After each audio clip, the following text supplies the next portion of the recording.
March মার্কিন president Donald Trump বলেছেন, I can do anything I want with Cuba. অর্থাৎ আমি কিউবাকে নিয়ে যা খুশি তাই করতে পারি। খেলাও দেখিয়েছেন এরই মধ্যে। এই একবিংশ শতাব্দীতে এসে যুদ্ধ বা প্রাকৃতিক দুর্যোগ ছাড়াই পুরো জাতিকে 29 ঘন্টা বিদ্যুৎ বিচ্ছিন্ন করে রেখেছেন। শুধু বিদ্যুৎ নয়, পুরো কিউবাই যখন তখন দখল করে নিতে পারে আমেরিকা।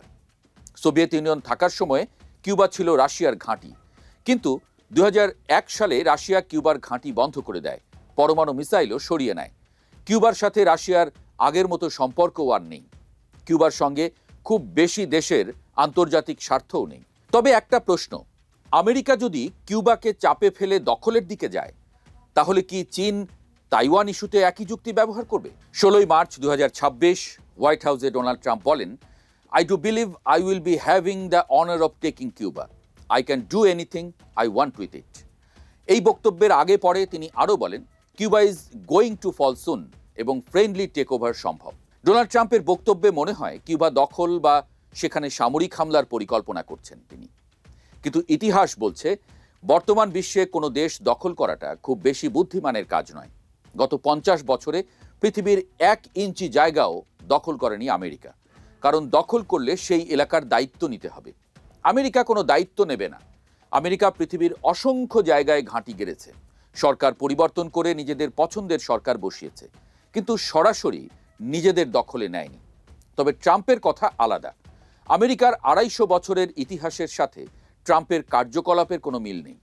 যেখানে খুশি যেভাবে খুশি কাজ করেন তিনি। তাই প্রশ্ন উঠছে, এটা কি শুধুই রাজনৈতিক চাপ, নাকি সত্যিই ট্রাম্পের কোনো বড় সামরিক পরিকল্পনা আছে? এই প্রশ্নের উত্তর দিয়েছেন আমেরিকান সাউদার্ন কমান্ডের কমান্ডার জেনারেল ফ্রান্সিস এল ডোনোভান। 19 মার্চ 2026 মার্কিন সিনেটের আর্মড সার্ভিসেস কমিটির শুনানিতে তিনি বলেন, কিউবায় আক্রমণ করার মতো কোনো প্রস্তুতি নেই আমেরিকার। তিনি বলেন, আমরা কেবল 3টি পরিস্থিতিতে সামরিক পদক্ষেপ নিতে পারি। তা হলো, প্রথমত হাভানায় মার্কিন দূতাবাসে সরাসরি হামলার হুমকি থাকলে, দ্বিতীয়ত গুয়ান্তানামো বেতে আক্রমণ হলে, আর তৃতীয়ত বড় আকারে অভিবাসন শুরু হলে। তখন সেখানে অস্থায়ী ক্যাম্প তৈরি করা হতে পারে। অর্থাৎ ট্রাম্পের বক্তব্য যতই আক্রমণাত্মক শোনাক, বাস্তবে পেন্টাগনের অবস্থান একেবারেই আলাদা। তাদের কোনো যুদ্ধ প্রস্তুতি নেই। গুয়ান্তানামো বেতে মার্কিন ঘাঁটি প্রসঙ্গে জেনারেল ডোনোভান বলেন, আমি কোনো রাগঢাক না করেই বলছি, আমাদের অবস্থা খুবই খারাপ। ঘূর্ণিঝড়ের ক্ষয়ক্ষতির কারণে আমাদের এখন মাত্র একটি জেটি সচল আছে, আর একটি জেটি আছে জ্বালানি ভরার জন্য। তিনি অভিযোগ করেছেন, আমেরিকা গত 2 দশক ধরে কেবল মধ্যপ্রাচ্যের ঘাঁটিগুলোতেই বিনিয়োগ করেছে, কিউবান ঘাঁটির দিকে নজর দেয়নি। ফলে এই ঘাঁটির অবস্থা খুব একটা ভালো নয়। তাহলে কি হতে যাচ্ছে? সহজ উত্তর, কিউবায় সামরিক পদক্ষেপ নেবে না আমেরিকা। সেখানে অর্থনৈতিক চাপ চলবে।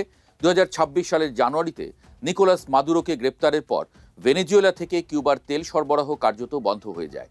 একই সঙ্গে যুক্তরাষ্ট্র হুমকি দেয়, অন্য কোনো দেশ যদি কিউবাকে তেল দেয়, তাহলে তাদের উপরও শুল্ক আরোপ করা হবে। এর সরাসরি প্রভাব পড়ে কিউবার ভেতরে। 16 মার্চ ট্রাম্প যেদিন তার বক্তব্য দেন, কিউবার জাতীয় বিদ্যুৎ গ্রিড সম্পূর্ণ অচল হয়ে যায়। প্রায় 1 কোটি মানুষ টানা 29 ঘন্টা অন্ধকারে থাকে। কিউবার বিদ্যুতের প্রায় 70% নির্ভর করত ভেনেজুয়েলার তেলের উপরে। তেল বন্ধ থাকার ফলে পুরো সিস্টেম ধসে পড়ে। এখন কিউবা বাধ্য হয়ে পুরনো পাওয়ার প্ল্যান্ট, সোলার আর অল্প কিছু গ্যাস দিয়ে পরিস্থিতি সামাল দেওয়ার চেষ্টা করছে।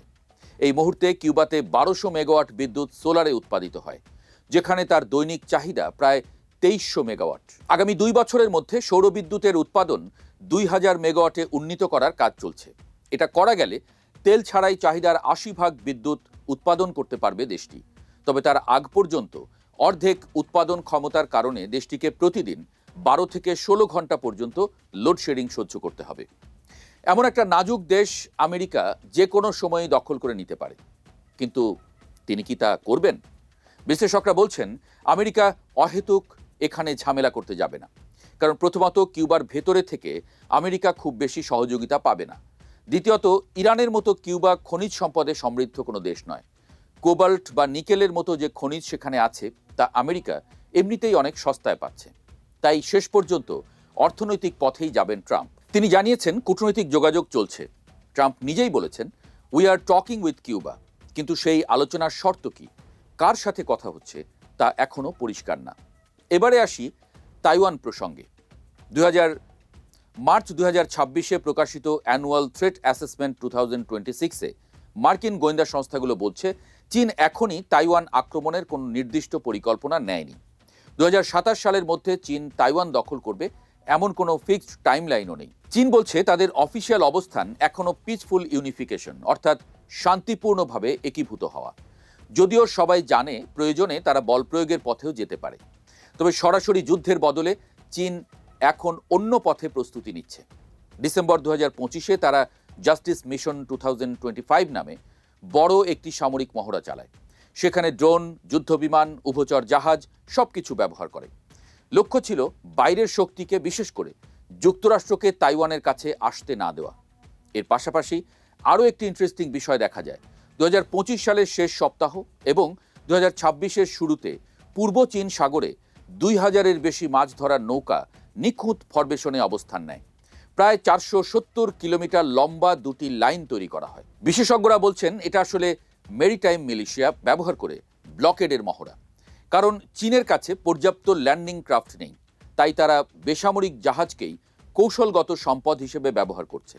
এর সঙ্গে যুক্ত হয়েছে তাদের নতুন 5 বছর মেয়াদী পরিকল্পনা, যেখানে এআই, কোয়ান্টাম টেকনোলজি, 6G এসবের উপর জোর দেওয়া হচ্ছে। লক্ষ্য সরাসরি যুদ্ধ ছাড়াই শক্তির ভারসাম্যে নিজেদের এগিয়ে রাখা। অর্থাৎ আমেরিকা যখন ইরান নিয়ে ব্যস্ত, তখন সাগরে তাইওয়ানের দিকে একটু একটু করে এগিয়ে যাচ্ছে চীন। কিন্তু এখনই যুদ্ধে জড়াবে না, কারণ তাইওয়ানে আমেরিকার ঘাঁটিতে হামলা মানে সরাসরি আমেরিকা চীন যুদ্ধ শুরু হয়ে যাওয়া। চীন বা আমেরিকা কেউই তা চায় না। অন্যদিকে প্রেসিডেন্ট ট্রাম্পের কিউবা নেয়ার বক্তব্য আসলে সরাসরি যুদ্ধের ইঙ্গিত নয়, কারণ ইরানের সাথে যুদ্ধে উপসাগরীয় দেশগুলোর কাছ থেকে যুদ্ধের খরচ তোলার সুযোগ থাকলেও কিউবার ক্ষেত্রে তেমন কোনো সুযোগ নেই। উল্টো আমেরিকার পকেট থেকে বিলিয়ন ডলার বেরিয়ে যাবে। শেষ পর্যন্ত অর্থনৈতিক এবং কূটনৈতিক চাপ তৈরি করে কিউবাকে আপোষে বাধ্য করাটাই আমেরিকার লক্ষ্য। আমেরিকা চায় কিউবা তার সীমানা বিদেশি বিনিয়োগকারীদের জন্য খুলে দিক। কিউবাও এখন মুক্ত বাজারের পথে যাত্রা শুরু করেছে। এ মাসেই প্রবাসী কিউবানরা যাতে নিজের দেশে বিনিয়োগ করতে পারে সেই সুযোগ তৈরি করেছে। জ্বালানি, ট্যুরিজম, খনিজ এবং খাদ্য সেক্টরে বিনিয়োগ আহ্বান করেছে দেশটি। তবে কিউবাতে শিক্ষা, স্বাস্থ্য সহ মৌলিক চাহিদার কিছু ক্ষেত্রে বেসরকারি বিনিয়োগের সুযোগ নেই। ভবিষ্যতে সেসব সেক্টরেও বিদেশি বিনিয়োগের সুযোগ করে দিতে বলছে আমেরিকা।